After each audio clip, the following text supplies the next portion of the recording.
Back at it again, baby, and we have another one with Larry Elder with a Uncle Tom deleted scenes video. Let's dive in. If you've not seen Uncle Tom, the movie that I executive produced, that Justin Malone directed, and that writer Ansel co-wrote, you're missing out. Just go to UncleTom.com. You know, if we had stuck everything we wanted in the film, it would have been a 10-hour film. We got a lot of outtakes. Here's one on the real origins of Uncle Tom. How could you be a black man voting? Because I'm not led by the nose. I think for myself. You think for yourself? The white man doesn't think for me. The black man doesn't think for me. I don't need Jesse Jackson, Al Sharpton, and the rest of those clowns. So Trump ain't a clown? No, Trump is not a clown. He's a straight house. I think it's condescending to assume that. His first response to what he said, use a straight house N-word. Sheesh. I don't want to say it because YouTube sometimes is a little weird. I don't know if they would trip if I said that word. But yeah, it's crazy because I don't think like you. I'm a house N-word. Okay. All right. Well, so be it then. No, Trump is not a clown. He's a straight house. I think it's condescending to assume that because I'm a black man, I'm supposed to vote for a Democrat. Whether it's coming from the media telling me to do it, or from a politician telling me to do it, or even from another black person to tell me to do it. You can't, on one hand, say that you're against slavery, but then on the other hand, tell me how to vote, what to wear, how to speak, you know what I mean, how to live my life, because black people are supposed to do these things. They're supposed to vote this way. They're supposed to talk this way. They're supposed to walk this way. They're supposed to believe a certain thing, because that's slavery. You can't say that you're against slavery, but then put me in a box and tell me that this is how I have to perform. It's crazy how that works, right? Oh, because I don't dress this way, or because I talk or speak a certain way. Oh man, why are you talking white? What? Huh? So I'm supposed to talk a certain way, dress a certain way, vote a certain way, and if I don't, like I'm not black? What? All right. Cool. Also, before I forget, would you guys be interested in seeing me do some interviews with a Larry Elder, a Candace Owens, Ben Shapiro, Thomas Sowell, if I'm able to? Let me know in the comment section. All right? Let me know. You called me a nigger. You I didn't called call me. you no Yes, nigger. you did. No, I didn't. You did. No, I didn't. But you can say that. That's his constitutional right. You know anything about the You're a Constitution? house nigga. I didn't call you a nigga. Oh, okay. That's a big difference. You're Uncle Tom. Oh, is that my Uncle Tom? To call somebody an Uncle Tom is completely idiotic. Because if you've read Harriet Beecher Stowe's Uncle Tom's Cabin, you'll see that Uncle Tom was actually a very good person. He did a lot of good things. He sacrificed on behalf of other slaves who were on the plantation. In many ways, there's a lot of dramatic irony at play with being called an Uncle Tom. When you use the term Uncle Tom to demean someone, being ignorant, not knowing the history of what Uncle Tom means, you know, you're literally just signifying the fact that you yourself are ignorant. After educating myself on the story of Uncle Tom and learning about Josiah Henson, he was a completely good person, completely opposite of what the black community thinks Uncle Tom is. Uncle Tom was the hero. He was the Black community thinks Uncle Tom is. Uncle Tom was the hero. He was the hero. He was self-sacrificing. And ultimately, he paid the ultimate sacrifice for not ratting out the other slaves that had escaped. Uncle Tom was the hero of Harriet Beecher Stowe's novel, Uncle Tom's Cabin, and nobody knows that, so they call us Uncle Toms to hurt us. And every time I get called, I just go, oof. You should read the book. A lot of black conservatives have kind of flipped the narrative on Uncle Tom. I mean, we embrace it. You know, we say, yeah, yep, that's me. I'll get into debates with people. They'll call me an Uncle Tom, and I'll say, thank you, I appreciate the compliment. It should be a badge of honor. I wear it as a badge of honor. I like to tell people I'm a proud Uncle Tom. This whole scenario is indicative of the problem with the black community. The man who's trying to save the black community is demonized, and the one who's damaging and destroying the black community, a lot of people don't even know him. The one who's destroying it is just cast off into the shadows, but the one that's actually trying to help is demonized. And I honestly don't know the full story of Uncle Tom, but it's crazy how apparently the narrative has been flipped. A lot of people think that Uncle Tom was a bad guy. And my question is, how did that even happen? if the true story of Uncle Tom is that Uncle Tom was the good guy, helping folks, how did the narrative get flipped to him being a bad guy, and most people don't even know who the actual bad guy even is? Let me know in the comment section. I'm really interested how that changed. They don't even know the demon in their own communities. But the one who's helping them, they want to throw you away. What they're actually meaning to call someone is a Sambo, which Sambo was the one who was always telling on the other slaves and telling the master where the slaves were hiding. He wanted to see the slaves get caught in the master. I've heard the name Sambo before, but I've never like really looked too deeply into it. Slaves and telling the master where the slaves were hiding. He wanted to see the slaves get caught in the master triumph. Sambo was who they refer to as Uncle Tom, and then they just switch it to Sambo. They don't stop and think to say, oh man, all these years I've been saying, wow, I have been kind of brainwashed to a bit to see it this way, and they don't see that. They just completely move Uncle Tom aside and bring in Sambo, and now you're Sambo. Now, after we develop a vaccine for the coronavirus, can we develop one for white guilt? I can deal with an honest bigot than I can a patronizing liberal. I can change a bigot faster than I can a patronizing liberal. I'm going to now lead us in an apology from white Americans to African Americans on behalf of our country, to you and to your ancestors and to all of your people. So to the African Americans in the room who would wish and be willing to participate in this, please stand up. I saw a clip of Marianne Williamson where she had a bunch of white people. And now I'd like to ask white. Who is this Marianne Williamson individual? Never heard of her before. Let me know, please. It's a genuine question. Americans who are sitting near you. Stand around black people in this church and repeat this solemn chant of, I'm sorry, basically, for all the atrocities that my people committed against you. On behalf of myself and on behalf of my country. To you and all African Americans. I don't understand the fetishization of victimhood that white progressives want to put on to the African American community. It's like, how dare you think that you are in a level of society where I am? You need to believe in the myth of whiteness and privilege. You need to understand that you're just not going to be as good as I am in society. For all the... Listen, and I've touched on this before, but I'll touch on it again because it's a serious topic of discussion. This has to stop. And I think at this point, I feel like they know what they're doing.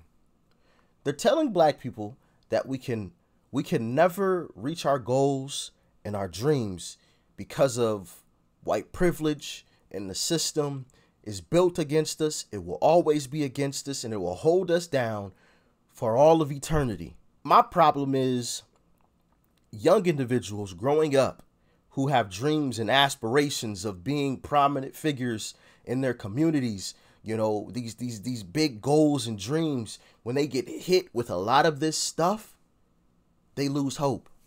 Well, the system is against me. Man, they're out to get me. They ain't gonna ever let me reach that. Why am I even gonna try? They just gonna tear it down eventually. They're killing dreams and hope within black people. They know what they're doing. At this point, I'm convinced that they know what they're. I've watched several videos of it, and now it's like, whoa, I see it. The jig is up. The jig is up. I mean, the games are over. We're not buying into it anymore. We are not victims. We can achieve the same goals and dreams that anybody else in this country can achieve. I can only imagine the number of dreams that they have killed by pushing this out over and over again. It's a shame. And we need to call it out even more. Oppression and all of the injustices. I apologize. That's what the white progressive burden is. And it's weird. I will never understand it. Dietrich Bonhoeffer said it best. He said that one of the most difficult human phenomena to confront is not malice, because malice you can confront with violence. It's folly. It's when someone is doing something that they believe to be in your interest. And the more you say to them, you're strangling me to death. Oh, but I love you. At their core, a white liberal is the ultimate narcissist. And the more you say you're strangling me to death, oh, but I just love you so much. Leave me alone then. If you love me, leave me alone. Treat me the same way that you treat your white neighbor. That's the way you treat me. Don't look at me like I'm some kind of third-class citizen and I need your help. I don't need your goddamn... What makes you think? Oh, I know what makes you think that. It's because you're white and I'm black. You think because that I'm black that I have to be dependent upon you. Huh. But then you call these other people racist. But you think because I'm black that I'm dependent upon you. It's crazy how that happens, right? I'm sorry, y'all, but this just honestly just really annoys me. It's ridiculous. That's it. The ultimate narcissist. It's the people that adopt animals for the purpose of saying I adopted an animal. Like, to them, we are these pathetic, cute little playthings that they can then take to their friends and say, look at this person that I helped. As we call it, xenophilic tokenism. They take on the struggles of others so that they deflect away from talking about actual issues. They want so much to be a good white person and to be perceived as a good white person. And if you want to see if a white progressive is a good white person, put them in the room with a black conservative. See how that conversation goes. The biggest challenge to try to figure out whether a white liberal is genuinely just confused or whether they're a narcissist is simply tell them, no thank you. That's the test that I say that you should do to all white liberals. Say, actually, no, I don't see myself as a victim. Watch how they react. Because if all you're out to do is help black Americans, you come across a black American that says, actually, like, I'm feeling empowered and I feel great, you should be happy. Oh man, I'm so happy to hear that. That's great. That's not how they react. They freak out. They block you. I'm blocked by Alyssa Milano. When someone says that they're progressive, they shouldn't automatically be perceived as caring, non-racist, non-bigoted. Most of my experiences of racialized dialogue in a negative way or in confrontations with white progressives who I guess hate me because they hate racism. Just yesterday, I got a message from a white lady saying that I was a disgrace to my race. It was odd to me that a white woman would declare me a disgrace to my race based on her own stereotypes and preconceived notions of what minorities should think. They sell this idea of tolerance and inclusivity, and we love everyone and everyone is welcomed here, but no, that's not true. We are only welcome there if we believe exactly what you want us to believe. They will act as if... Exactly. Totally agree. Oh, inclusivity. Everybody's included. Yeah, until you disagree with them. Then you're excluded. Hey, BS is BS. We got to call it out.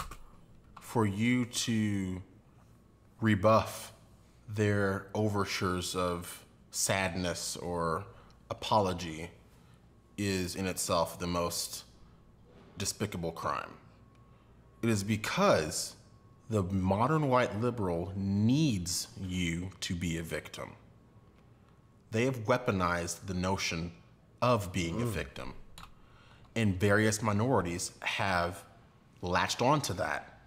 And that has become the identity that they've taken on. What message is this sending to these white people that are having to go out in their actual lives or their workplaces or whatever and like deal with black people? The message that it's sending to them is that you have to walk on eggshells with this person. This person's gonna be a perpetual victim. And I'm gonna be so afraid to interact with this person as if they're a human being that I'm just not gonna interact at all. And I think that that is the real result of all of the woke, splaining, anti-racist, intersectionality crap. Finally, there was a lot of love for President Donald Trump after these young black Uncle Toms visited the White House. Hello. We love our President Trump. You guys. Thank you guys. We do. USA. USA, that was phenomenal. It was great. Americans before illegal. It was great. That was one of the greatest experiences of my life. I would never forget that. It was wonderful, man. It was beautiful. Absolutely. Look at all these. Oh, was this the event that Candace Owens had put together? I do remember in another video briefly hearing Candace Owens speak about it. But is this the event? Let me know.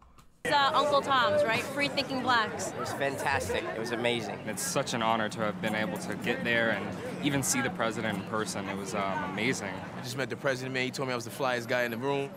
It was an honor. Thank you. You know, they didn't think I would be here, guy from the streets in the White House.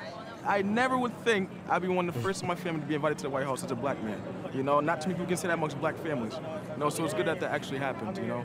I made history in my family. Amazing experience, lots of regular Americans getting in there, having an opportunity to share laughs with the President of the United States. It was a great experience. I shook his hand. Awesome. I lost my voice a little bit, so I'm sorry. It was amazing. She had a great time. See the president, see the vice president. Yes, sir. See many black American conservatives. So it was just lit. It was energy. This is our third, this is me and her third time. So every time we go, President Trump, he's like so funny and it's just lit. Yeah. The energy is amazing every time. I feel warm. Electrifying, like, I caught chills. As soon as he came in, the way the crowd erupted in there was like... The president said we blew his ears out. Got a chance to listen to all the things that he's done for the black community, and I'm just grateful for this president. I didn't support him the last election, but after seeing what he's done and that speech he gave in there, he's convinced me. I'm voting for him in 2020. It should be all about the results and not the perception. Put the facts on a sheet of paper against the rival and may the best man win. What have you actually done? Not what you said, not what you've made it seem like you were going to do or what you may have been trying to do. What have you actually done? Simple and plain. That's the way that I see it. Made it very clear that he is here to put America first. You know, we have people suffering here, but meanwhile, we're spending so much time and energy devoted towards illegals or people coming to this country unfairly.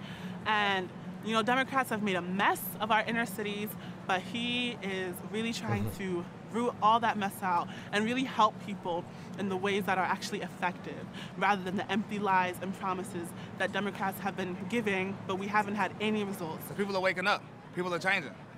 Humans are naturally conservative because we're humans. You grow up being told to work hard for what you got. You don't grow up being told you're going to get something because you just want it. You're saying, like, you ain't got to work for it.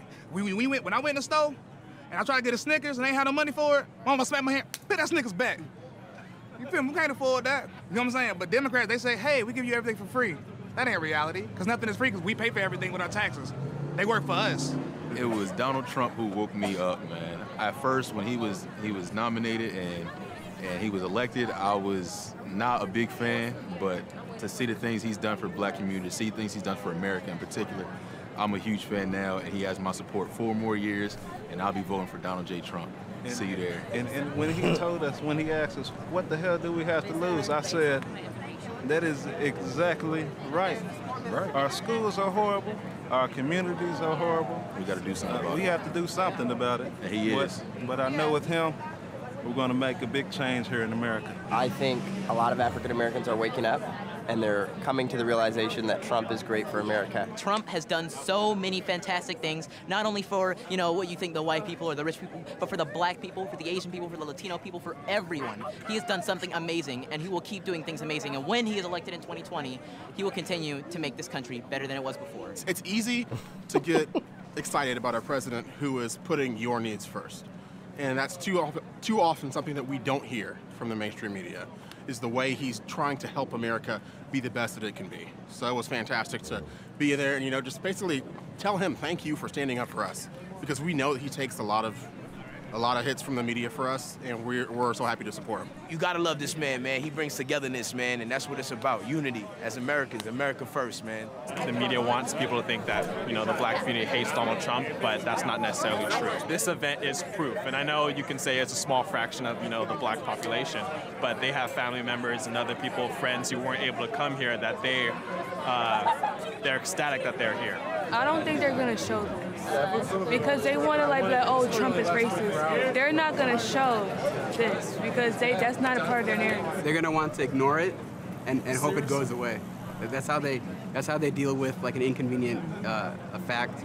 They'll bury it, they'll ignore it, or they'll twist it. Because they don't want to pretty much deal with the truth. And the fact of the matter is, the conservative message resonates with black America. And, you know, as time continues to turn, the Democrats are going to have to reckon with that eventually. The little coverage that it seems that we do get in this movement is that we're paid, that we're tokens, that we're not actually believing in the voices that are speaking, and that we are being used and paid by politicians, and that's so couldn't be.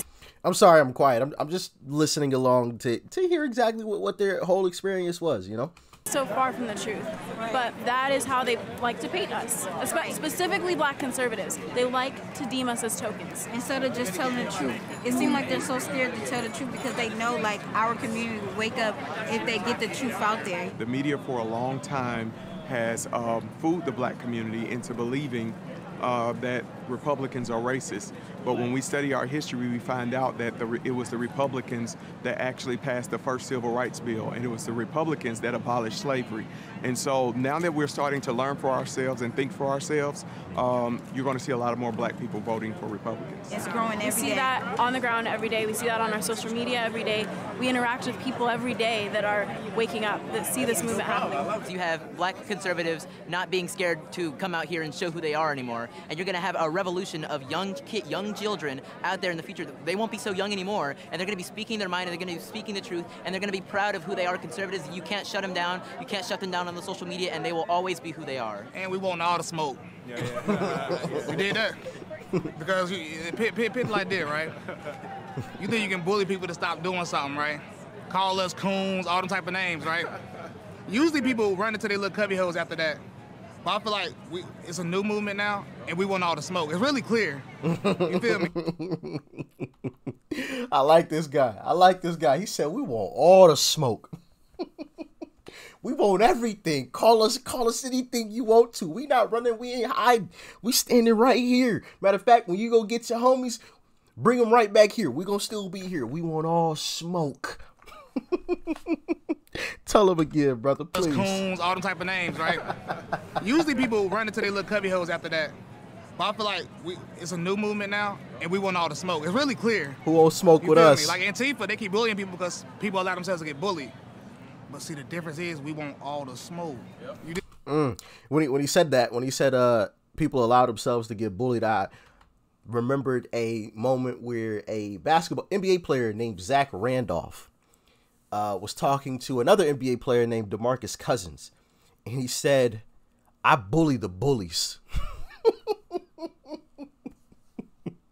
This guy right here, he bullied the bullies. For sure. It's a new movement now, and we want all the smoke. It's really clear. You feel me? Like Antifa, they keep bullying people because people allow themselves to get bullied. But see, the difference is we want all the smoke. Yep. You know what I'm saying? People tell me not to wear the MAGA hat, so I bought the biggest MAGA hat. Then I bought a bigger one.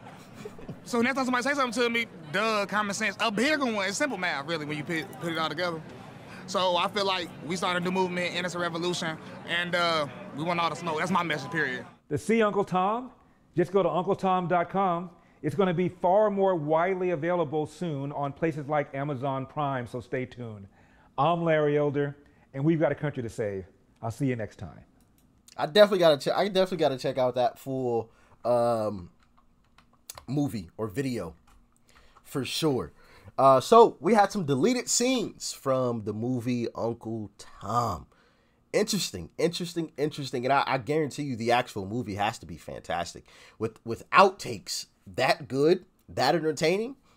Yeah, definitely got to check that out. I'm going to try and see where I can find that. I'm sure I could find it everywhere by now. But yeah, anyway, once again, would you guys be interested in seeing me do some interviews? Let me know in the comment section. Larry Elder, AOC, Candace Owens, Thomas Sowell, Ben Shapiro, Charlie Kirk. Talk to me down below. Like, share, comment, and of course, hit that subscribe button before you go. Make sure you hit that subscribe button. It's right up over there. Click that thing. Click that thing. All right? And then check out that video too. You might like it. Peace and love. I'm out.